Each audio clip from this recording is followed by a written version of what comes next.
Gerações têm celebrado a ceia do Senhor, gerações têm celebrado o nascimento do Salvador, a morte do Salvador, celebrado a salvação que nós encontramos em Cristo Jesus. O salmo que nós estaremos estudando hoje, Salmo 78, nos fala sobre como o povo de Deus ele procurava passar para as próximas gerações a fé no Deus que faz milagres, no Deus que responde orações, no Deus que age e continua agindo na vida do seu povo. Você tem passado para as próximas gerações a sua fé, a sua confiança em Deus, tem compartilhado as histórias. É um grande desafio nós conseguirmos passar a nossa fé para as próximas gerações. Este salmo, que foi escrito cerca do ano 722 a.C., ele nos ajuda a entender um pouco esse desafio, para nós garantirmos que as próximas gerações confiem em Deus como nós confiamos. Creiam no Deus que fez e continua fazendo milagres. Criar filhos é um tremendo desafio. Preparar as próximas gerações para a vida é um grande desafio. Eu li uma história que eu achei muito interessante, eu queria contar para você. É a história de um homem que estava em casa e, de repente, um cachorro, já um cachorro idoso, começou a se aproximar dele. Ele estava na varanda da sua casa e aquele cachorro muito amigável chegou perto dele, abanando o rabo. Ele olhou para aquele cachorro, o cachorro olhou para ele, caminhou um pouquinho, foi até um canto da varanda, deitou e tirou uma boa soneca. Mais ou menos uma hora depois, ele se levantou, veio até aquele homem, abanando o rabo, ele acabou acariciando aquele cachorro e o cachorro foi embora. E ele ficou curioso, porque era um cachorro que você via que era bem tratado, pelo brilhoso. No dia seguinte, mais ou menos na mesma hora, o cachorro voltou, abanando o rabo, e agora ele já acariciou o cachorro foi até aquele cantinho da varanda, deitou e tirou uma boa soneca. Mais ou menos uma hora depois ele se levantou, veio, abanou o rabo e foi embora. Depois de alguns dias fazendo isso, aquele homem colocou na coleira daquele cachorro uma nota dizendo: olha, eu não sei se você sabe, mas o seu cachorro tem vindo quase todos os dias à minha casa, tem tirado uma soneca de mais ou menos uma hora na minha varanda. E no dia seguinte o cachorro retornou. E retornou com um bilhete na coleira. E o bilhete dizia mais ou menos assim: esse meu cachorro mora numa casa com 6 crianças. E 2 delas têm menos de 3 anos de idade. Eu tenho certeza que ele está fugindo daqui para ter um pouco de tranquilidade. Amanhã eu posso ir junto? Criar crianças pequenas é um tremendo desafio. Criar filhos exige muita energia. Quando você pensa em criar filhos adolescentes, criar crianças pequenas, pré-adolescentes, você precisa da energia que vem de Deus, você precisa da sabedoria que vem de Deus. Neste salmo, nós encontramos o salmista nos falando sobre os desafios do criar filhos, preparando-os para a vida. Eu queria ler uma parte desse salmo com você. Os versículos 3 a 8 nos dizem assim: o que ouvimos e aprendemos, o que nossos pais nos contaram, não os esconderemos dos nossos filhos. Contaremos à próxima geração os louváveis feitos do Senhor, o seu poder e as maravilhas que fez. Ele ordenou aos nossos antepassados que a ensinassem aos seus filhos, de modo que a geração seguinte a conhecesse, e também os filhos que ainda nasceriam, e eles, por sua vez, contassem aos seus próprios filhos. Então, eles porão a confiança em Deus, não esquecerão os seus feitos e obedecerão aos seus mandamentos. Eles não serão como os seus antepassados, obstinados e rebeldes, povo de coração desleal para com Deus, gente de espírito infiel. Pais abençoam as gerações da família. O sonho de qualquer pai e mãe temente a Deus é ver as gerações da sua família sendo tementes a Deus, sendo abençoadas por Deus. O versículo 4 tem uma mensagem preciosa. Não os esconderemos dos nossos filhos, contaremos à próxima geração os louváveis feitos do Senhor, o seu poder e as maravilhas que fez. ações de Deus para encorajar, para dar esperança a você de que a próxima geração pode confiar em Deus como você confia. Pais devem ensinar às próximas gerações sobre o que Deus fez, do que Deus cumpriu de promessas na história da sua vida, na história da sua família.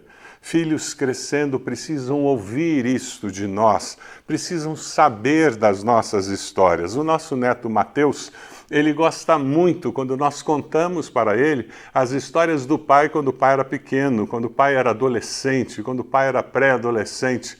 E nós temos alegria de contar essas histórias. E nós sempre envolvemos no meio dessas histórias momentos que nós tivemos com Deus junto com Ele, momentos que Deus agiu na nossa família e que nós vimos respostas de Deus, vemos a presença de Deus, tivemos experiências com Deus, porque nós queremos que Ele veja Deus presente se movendo na história da nossa família. Você tem feito isso com seus filhos?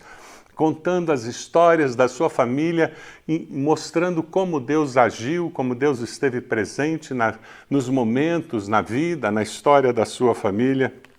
A igreja é uma grande parceira da família. Colônia de férias, escola bíblica dominical. Você agora pode acessar vídeos que estão disponíveis no YouTube com classinhas preparadas com todo amor e carinho pelos professores para que os seus filhos possam aprender. Como é bom nós fazermos parte de uma igreja que tem tantos recursos disponíveis, mas, meus queridos, mais do que nunca, nos dias de hoje, com a pandemia, ficou muito claro que são os pais que discipulam os filhos. Nos dias de hoje, ficou muito claro que os filhos são discipulados pela família. O grande privilégio é que pais discipulam os netos quando estão discipulando seus filhos. Você já parou para pensar nisso? Você já parou para pensar que quando você discipula seu filho, sua filha, quando você consegue passar o bastão da fé para o seu filho e para a sua filha, você está influenciando as próximas gerações da sua família, porque eles terão oportunidade, eles terão o privilégio de também discipular os seus filhos e as suas filhas. Fazemos parte desse processo da história de gerações na nossa família. Versículos 7 e 8 diz: então eles porão a confiança em Deus, não esquecerão seus feitos, obedecerão aos seus mandamentos, e eles não serão como os seus antepassados, obstinados, rebeldes, povo de coração desleal para com Deus, gente de espírito infiel. As novas gerações serão melhores do que as gerações anteriores. Esse é o projeto de Deus. Deus chama você, Deus me chama para que nós possamos criar nossos filhos de tal maneira que eles sejam cristãos melhores do que nós, que eles conheçam a Deus com uma profundidade maior do que nós conhecemos, que eles conheçam as Escrituras melhor do que nós conhecemos, que eles tenham uma vida de devoção a Deus maior do que nós temos. Esse é o projeto de Deus. Pais que discipulam seus filhos, mães que discipulam seus filhos, suas filhas, que entendem esse projeto de Deus. Você tem investido tempo para que seus filhos confiem mais em Deus, se entreguem à palavra de Deus, que vivam essa experiência viva com o Senhor? As novas gerações da sua família confiam mais em Deus porque você os tem preparado para viver a vida, mas vivê-la com uma cosmovisão cristã na dependência de Deus? Ou você tem superprotegido seus filhos? Ou se você tem impedido que eles cresçam na fé? É interessante, eu li um artigo que me chamou a atenção. O nome desse artigo é Mertiolate. Eu não sei se você foi criado na época que Mertiolate ardia. Eu fui criado, e quem tem um pouco mais de idade deve lembrar disso. Na minha época não existia mertiolate que não ardesse. E a gente levava um tombo, e eu levei muitos tombos. Eu me machuquei muito. Eu era muito arteiro. E era sempre assim, era a dor do machucado e a dor do colocar o mertiolate. E a minha mãe, sempre que eu reclamava que aquilo ali era muito doído, ela dizia, mas é assim mesmo, porque remédio bom dói. É porque ele está curando a ferida.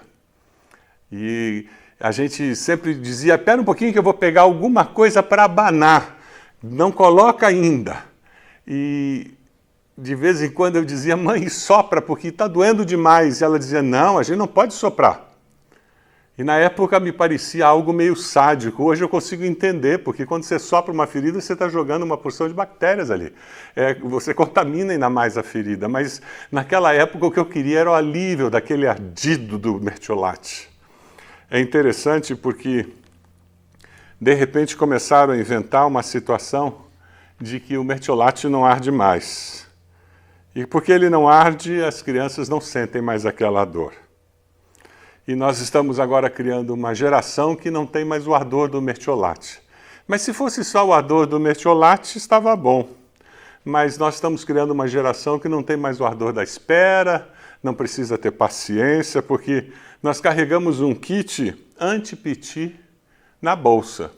Então você tem o celular, você tem o tablet, você tem o biscoito, você tem o suco, você tem tudo, para que assim que haja qualquer pedido dos filhos, aquele pedido seja contemplado. Eu não posso mais ir em restaurante que não tem um parquinho e não tem uma área infantil, porque senão ele não vai tolerar ficar no restaurante. E nós estamos criando uma geração que não sabe o que é esperar. E sabe, essa espera faz muito bem na vida. Se você olha para a vida adulta, e você como adulto, eu tenho certeza que você está esperando alguma coisa. Esperando uma promoção no trabalho, esperando trocar de carro, esperando comprar uma casa, esperando fazer uma mudança. Nós todos na vida adulta esperamos alguma coisa. E é lá na infância, quando a gente espera, que a gente aprende que na vida existe muito tempo de espera. É quando nós temos a oportunidade na infância de aprender a ter paciência, que nós somos treinados para a vida adulta, onde tantas vezes temos que ter paciência e esperar. Quantas crianças reclamam que não tem nada para fazer, que chato, eu não tenho nada para fazer. E quantas vezes na vida o esperar significa ficar parado sem ter nada interessante para fazer. Porque a vida tem momentos assim. Quando você cria filhos para a vida, você, desde a primeira infância, você os prepara para viver o que eles viverão na vida adulta. Na verdade, você pode até ter mertiolate que não arde mais, mas a vida continua ardendo. Nós estamos simplesmente fingindo que não arde mais. Mas se nós queremos preparar nossos filhos para a vida, nós temos que ensiná-los a lidar com os ardidos da vida. O discipulado nos ajuda nisso. Quando eu discipulo meus filhos, eu discipulo nos valores cristãos, eu os discipulo numa cosmovisão saudável da vida, que é a cosmovisão cristã da vida. Eu os discipulo preparando para viver a vida. E quando eu discipulo meus filhos, eu discipulo gerações na minha família. Nunca podemos esquecer que nossos filhos são pecadores. Por isso eles precisam ser libertos do poder do pecado nas suas vidas. Olhando esse salmo, eu retirei algumas partes, alguns versículos que têm alguns aspectos da vida cristã que eu entendo que são muito importantes no criar filhos, e eu queria compartilhar com você. O primeiro deles é aprender a obedecer à palavra de Deus. Como é importante nós compartilharmos esse valor com nossos filhos. Desobediência é algo inato na criança. Você não precisa ensinar a criança a desobedecer, você precisa ensiná-la a obedecer. E principalmente obedecer à palavra de Deus. Os versículos 10 e 57 desse salmo nos dizem: não guardaram a aliança de Deus, se recusaram a viver de acordo com a sua lei. Foram desleais, infiéis, como seus antepassados, confiáveis, como um arco defeituoso. A lei de Deus não nos foi dada para agradar, mas foi dada para guardar. Seus filhos obedecem os princípios da palavra de Deus. Você está obedecendo e sendo exemplo para ele. Ensinar os filhos a obedecer a palavra de Deus é um dos grandes desafios que nós, pais, recebemos de Deus. Um outro princípio é aprender a agradecer. Como nós precisamos aprender a agradecer. Como nós precisamos, como pais, aprender a agradecer nós e ensinar nossos filhos o valor da gratidão. Ingratidão é uma das coisas mais ácidas na vida. Versículos 11 a 16, nós encontramos o povo expressando ingratidão. Esqueceram o que ele tinha feito, as maravilhas que lhes havia mostrado. Ele fez milagres diante dos seus antepassados. Como é bom ouvir alguém com o espírito cheio de gratidão dizendo: eu vejo os milagres de Deus na minha vida, na minha família, e eu sou grato a Deus. Eu vejo Deus agindo na minha igreja e no meio do povo de Deus, e eu sou grato a Deus. Deixe Deus ministrar o seu coração através deste testemunho precioso dessa família da nossa igreja. Meu nome é Patrícia Secom e para mim é um privilégio, é uma honra concedida por Deus por estar aqui para contar o testemunho da minha família. Eu não vou falar para vocês que eu não tive medo e que eu não tive insegurança, que teve dias que foram dias que abalaram muito. É difícil relembrar tudo ainda, mas eu vou ser forte e eu vou contar um pouco do que a gente passou. Isso foi numa quarta-feira, no mesmo dia a gente já foi e fez o exame no Vita. E nesse dia fui eu e minha mãe para fazer o exame. Um exame do pulmão, né, para ver como que estaria. E ali constou 15% do meu pulmão, né, afetado, aonde eles me levaram diretamente para a UTI. Tive a Covid, 41 dias no hospital, recebendo muitos medicamentos, sem ter ninguém para me visitar, porque era proibida as visitas. Nesse momento a gente não acredita, né, que a gente pode pegar o Covid. Foi bem difícil, aonde eu fui parar na UTI. Aí tira o chão da gente, né? Porque você está teoricamente bem, né? Você está consciente do que está acontecendo com você, né? E aí fiquei 2 dias na UTI e fiquei mais 3 dias no quarto no oxigênio. Nesse tempo foi muito difícil para nós, porque a gente ficou no isolamento, sem a nossa família, do dia para a noite. A gente não pôde ter contato com a minha sogra, com a minha cunhada, com o meu marido, com a avó dele. Nesse momento a gente só orou. Eu senti muita falta da minha mãe, mas eu estava sentindo muita saudade de dar um abraço nela, dar um beijo nela. Eu orei muito pela vó Linda, pela vovó Leide e pela Dinda. A gente sempre orava em casa, pela tia Patrícia, pela vovó Leide, pela vovó Linda. Teve um dia em que a avó estava no hospital e Deus falou muito comigo, porque o ano passado a avó Linda tinha dado uma orquídea para mim. E no período que a avó estava no hospital, aquela orquídea começou a brotar. E aí eu até liguei para a tia Leide e falei assim, Deus me falou que assim como essa orquídea vai florescer de novo, a avó também vai florescer. E realmente foi o que aconteceu. Foi as orações da igreja, foi as orações dos amigos, dos irmãos, que nos faz crescer, né? Acreditar que existe a fé, que existe o poder de Deus sobre as nossas vidas. Um dia da minha vida, morri. Fui até uma altura e voltei para me contar as bênçãos que Jesus me concedeu, me dando vida novamente. Eu não tive medo do Covid. Eu tive fé, eu creio em um Deus, né, que é todo poderoso em nossas vidas. Mas nesse momento é só Deus mesmo para nos fortalecer, né, e nos ajudar. Então foi uma luta, sabe? Ainda bem que Deus teve misericórdia da nossa família, né? E que não deixou acontecer nada, né? O que eu aprendi de tudo isso é que nós temos que viver o dia de hoje. O amanhã só a Deus pertence. Que a gente tem que chegar mais perto de Jesus. Tem que ter fé em Deus mesmo, somente Ele nesse momento que pode nos ajudar. Nosso coração está muito grato a Deus e queremos agradecer a você. Obrigado,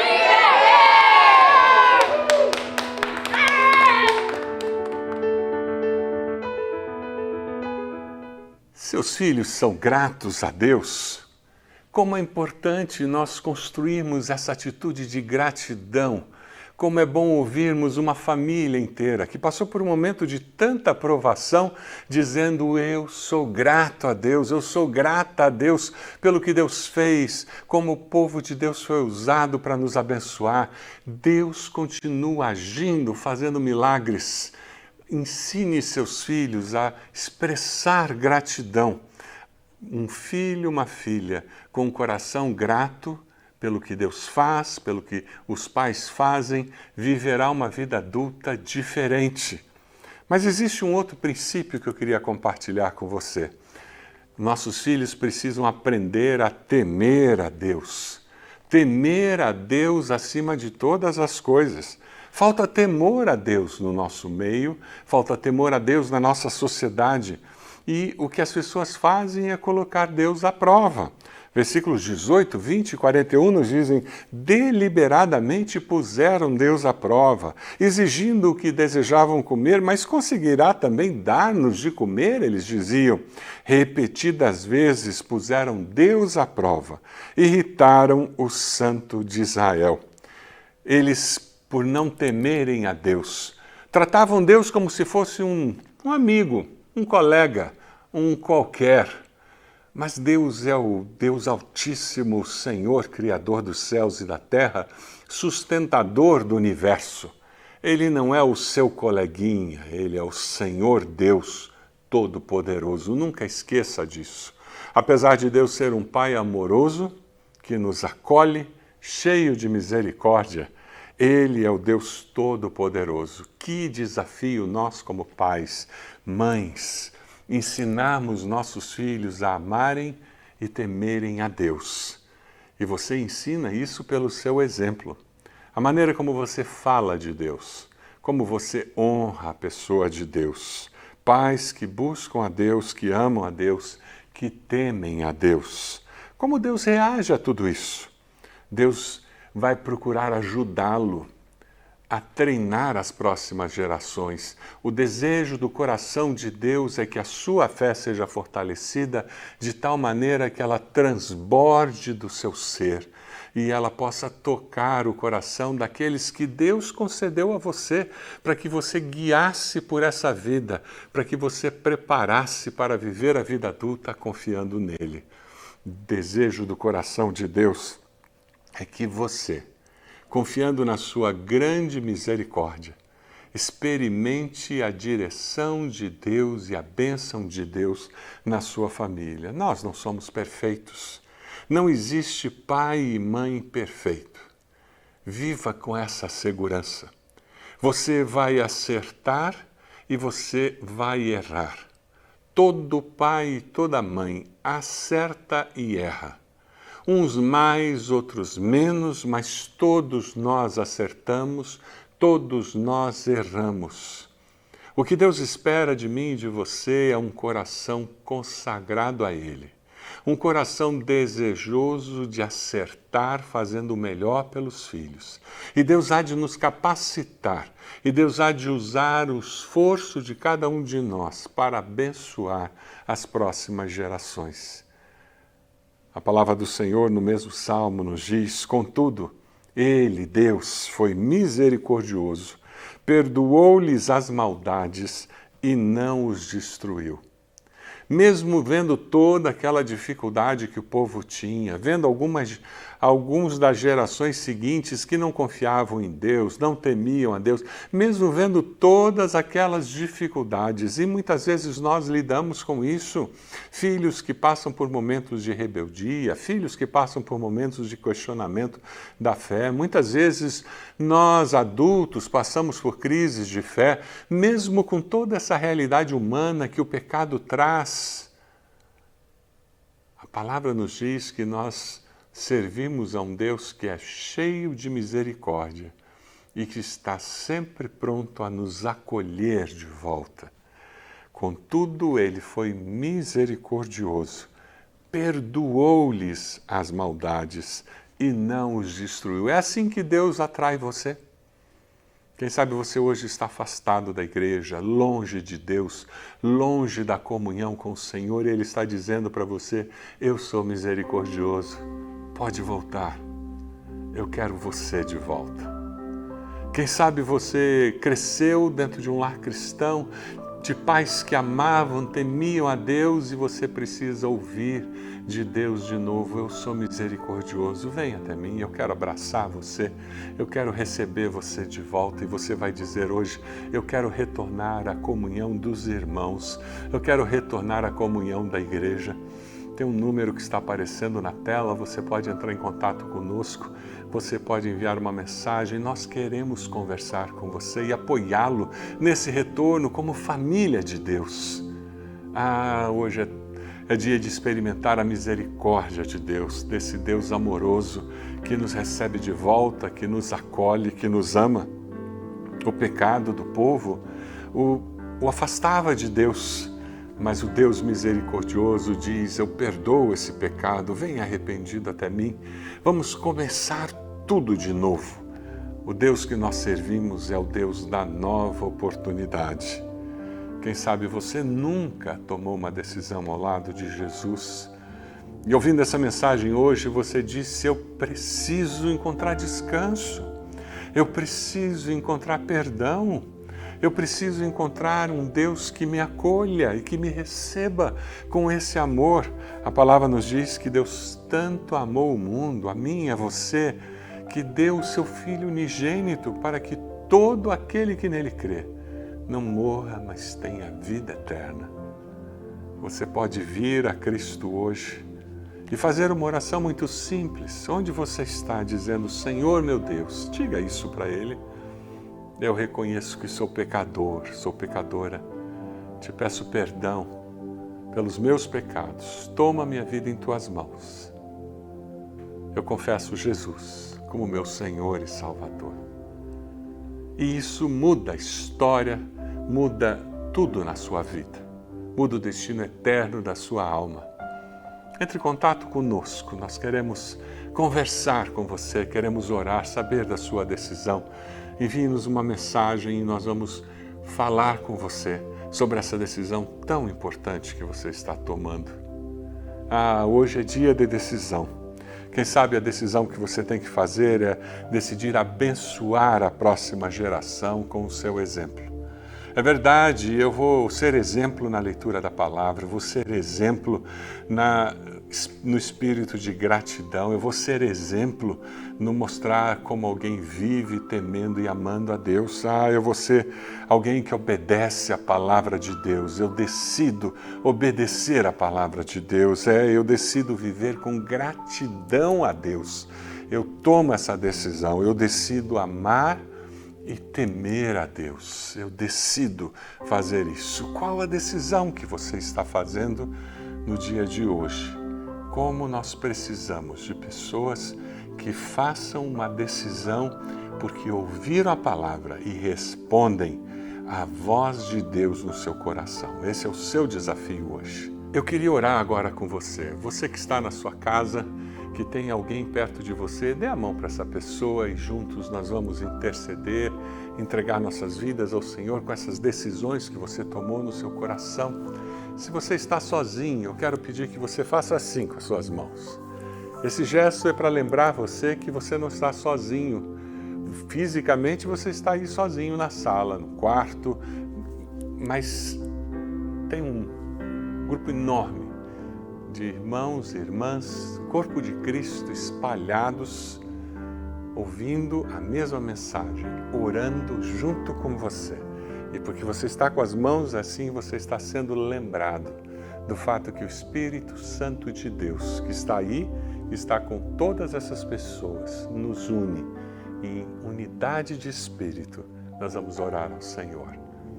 Senhor Jesus, nós te damos graças, porque o Senhor nos salvou. Ao celebrarmos a ceia, nós celebramos o fato de que o Senhor morreu e ressuscitou para que nós pudéssemos viver com a segurança de que existe vida e vida eterna contigo, com a segurança de que os nossos pecados foram perdoados. Te damos graças por isso, Senhor.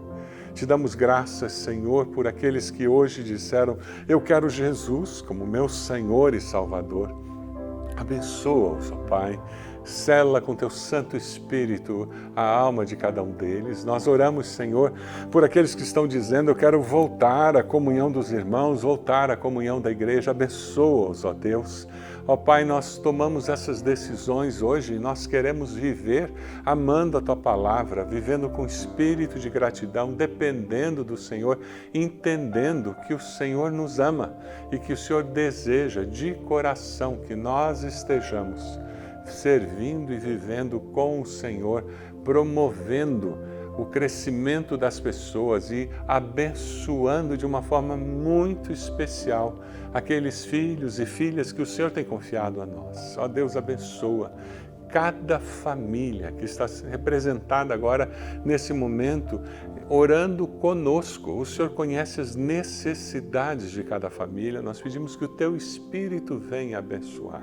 Oramos, Senhor, para que as próximas gerações sejam abençoadas de uma forma muito especial.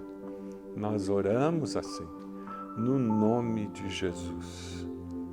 Amém. Amém. Eu quero desafiar você, a partir de hoje até sábado, nós teremos uma semana de jejum e oração.